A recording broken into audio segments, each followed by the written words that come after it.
Today on Upfront, big projects and big decisions in the state's biggest city. Milwaukee moves ahead with its controversial streetcar, but could financial support for the streetcar hurt the city's chances of getting state help with a new arena? It's my question for Milwaukee Mayor Tom Barrett and Assembly Majority Leader Jim Steineke. Plus, Scott Walker in London, facing questions about trade and evolution. Journal-Sentinel Washington Bureau Chief Craig Gilbert on Walker's trip overseas and his latest move in Iowa. Covering the issues important to Wisconsin. This is Up Front with Mike Goucher. Hello again, everyone, and welcome to Up Front. Two big projects that could change the face of Milwaukee are at the center of a debate with statewide implications. One of the projects is a new downtown arena, a home for the Milwaukee Bucks. Governor Walker wants the state to take out $220 million in bonds to help pay for the arena. The other project is the Milwaukee streetcar, which got a green light from the Common Council last week. City and business leaders hope Milwaukee's streetcar experience will ultimately turn out a lot like the one in Portland, Oregon. As WISN 12 recently reported, the Portland streetcar is popular. There's been lots of new business and housing along its routes. But it took more than a decade to plan and build the first line, and the system needs public subsidies of several $1 million a year. Despite the yes vote, Milwaukee streetcar still remains controversial. Supporters say it's absolutely crucial to the city's future. Critics question its value and cost, $124 million. With legislators having a say in whether the state should contribute to a new arena, today we're asking, could support for one project actually hurt the other? Our first guest is Milwaukee Mayor and streetcar supporter Tom Barrett. Mayor, it's good to have you back on the program. It's always great to be on your show, Mike. So give us the timetable. Are we definitely going to see construction by the end of the year, or could this end up in court? Well, I don't know that it's going to end up in court, and I don't have an exact date for when construction is going to begin, but the goal is to have this in place by mid-2018. It's going to take several years, and now we move to final engineering. But I think what a lot of people don't recognize is that there's something significant going on in Milwaukee right now.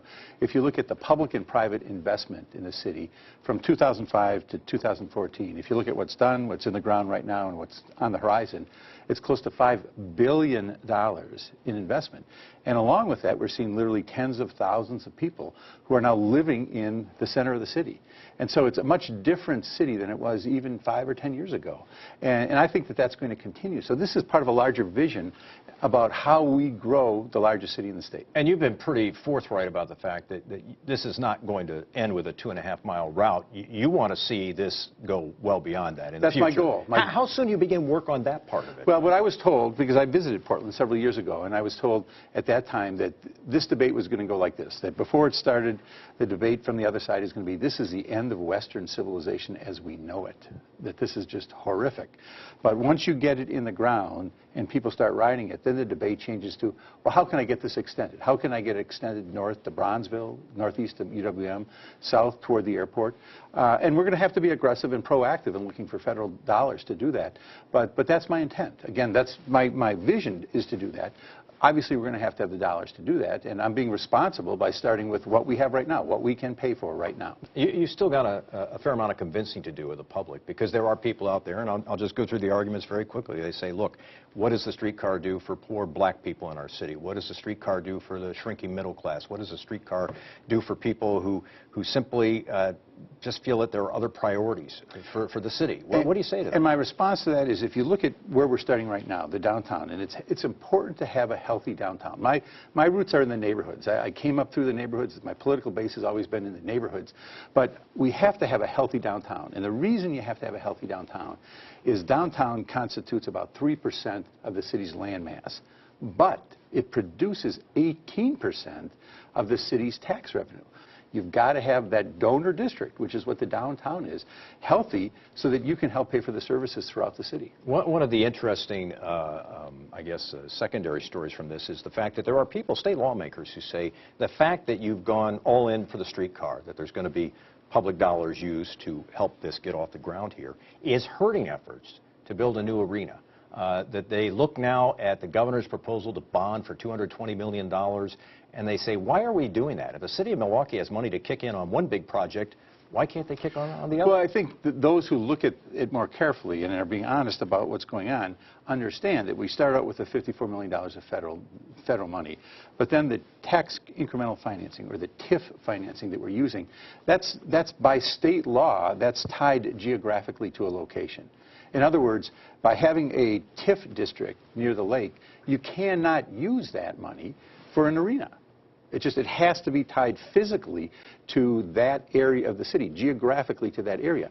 So the whole notion that you have a TIF in one part of the city, that you could use it to finance an arena, it's in violation of state law. You just could not do that. Do you worry that the timing of this, the passage of the streetcar, damages the chances of the bonding proposal for the arena passing? I think if someone wants to look at the proposal for the arena, and they want to look at it on its merits, they're going to make that decision on its merits. If they're looking for a reason to oppose it, they may use a streetcar, or they may use they don't like Milwaukee, or they may use they don't like the Bucks. There's a million reasons to explain why you don't want to do something. I think what we're looking for right now is we're looking for reasons really to do things. Influential lawmakers say, you know, unless the city commits to kicking in money for the arena project, this is going nowhere. What are you willing to commit to? Well, I've had conversations with the Bucks. I've had conversations with lawmakers from both sides of the aisle. And what I have said repeatedly is that our assistance, and I understand we have to have skin in the game, and we will have skin in the game, it takes different forms. The governor made a pledge that he was not going to raise taxes to finance this. I'm making the same pledge. I'm not going to raise property taxes for this arena. I'm not going to create any new local taxes for this arena. But the city will come in as a player, just as we did with Miller Park, just as we did with the Bradley Center.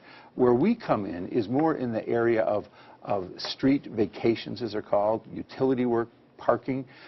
So we're going to be there, and there's going to be a dollar amount that's going to be attached to that. That will be a significant dollar amount. But I am not going to raise property taxes to do that. I'm going to do it in the way we've done it in the past. And I think at the end of the day, again, if you want this to happen, and I certainly want both of these to happen, you can find a way to get to yes. If you don't want to have it happen, then you're going to try to find a way to get to no. And I think that this is too big of an opportunity, because if we lose the franchise, the Bucks franchise, it's not going to create a single dollar revenue for the state. Right now, the state is getting millions of dollars of revenue for income tax. The city doesn't get any of that. The state's getting those dollars. I don't want the state to lose those millions of dollars of revenue that they are currently receiving. Milwaukee Mayor Tom Barrett joining us today. We appreciate your time. Thanks very much. Thanks, Mike. Coming up next, why the arena funding issue is complicated for state lawmakers. I'll be asking the Fox Valley lawmaker who created this hashtag, how not to get state funding for arena. That's when Up Front continues. Up Front with Mike Goucher, brought to you by the American Transmission Company and the Wisconsin Corn Growers Association.